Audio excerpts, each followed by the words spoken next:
4000 கோடி சொத்து எனக்கா?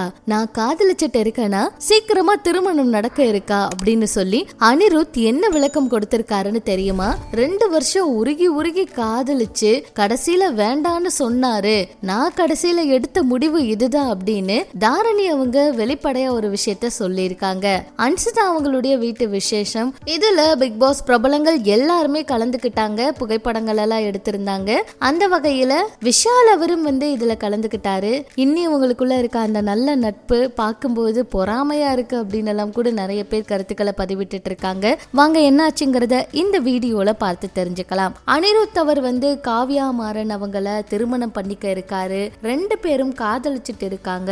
4000 கோடி சொத்து கூட அனிருத் அவருக்கு தான். சொல்ல போனா 2 வீட்டுலயுமே சம்மதம் சொல்லிட்டாங்க. சீக்கிரமா அவங்களே இந்த திருமண செய்தியை சொல்லுவாங்கன்னெல்லாம் எத்தனையோ செய்திகளை எழுதி சமூக வலைதளங்கள்ல அதிகமா பரப்பி விட்டுட்டு இருந்தாங்க. ஆனா இது எல்லாத்துக்குமே ஒரே ஒரு பதில்ல முற்றுப்புள்ளி வச்சுட்டாரு அனிருத் அவரும். என்னது கல்யாணமா? எனக்கா? ஏங்க காமெடி பண்ணிட்டு இருக்கீங்க? அதெல்லாம் இல்லவே இல்ல, எல்லாமே ஃபேக் நியூஸ் அப்படின்னு சொல்லி அவரே இதுக்கு ஒரு விளக்கத்தை கொடுத்திருக்காரு. இத பார்த்ததுக்கு அப்புறம் தான் ரசிகர்கள் இப்பதாங்க உண்மை தெரிய வந்துச்சு. அப்ப பிரபலமான பத்திரிகையாளர் ஒருத்தர் சொன்ன விஷயம் எல்லாம் பொய்யா? அவர் ஏன் திடீர்னு இப்படி ஒரு வதந்தியை கிளப்பி விட்டாரு அப்படிங்கிற மாதிரி கேள்விகளை கூட கேட்டுட்டு இருக்காங்க.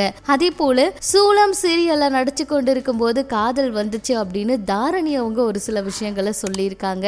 தாரணி அவங்கள எல்லாருக்கும் தெரியும். வடிவேலு அவர் கூட பல படங்கள்ல ஜோடியா நடிச்சிருக்காங்க.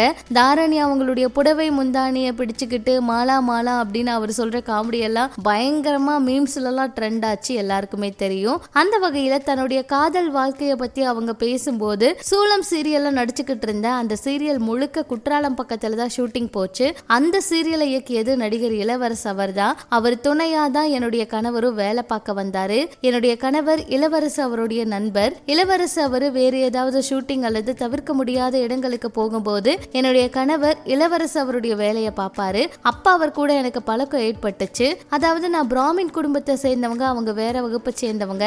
2 பேரும் 2 வருஷமா காதலிச்சிட்டு இருந்தோம். ஆனா எங்க காதலுக்கு 2 குடும்பத்திலயுமே எதிர்ப்பு. அதனால எங்க கணவர் வீட்டுல என்ன சொல்றாங்களோ அதை கேட்கலாம் வேண்டான்னு சொன்னாரு.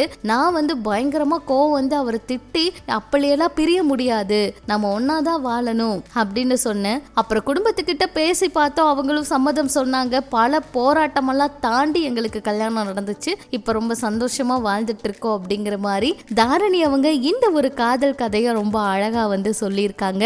இது சமூக வலைதளத்திலையும் அதிகமா பரவிட்டு இருக்கு. இப்படி இது ஒரு பக்கம் இருக்க, அன்ஷிதா அவங்க புது வீடு அந்த விசேஷம் இதெல்லாம் புகைப்படங்களா சமூக வலைதளங்கள்ல பதிவிட்டு இருந்தாங்க.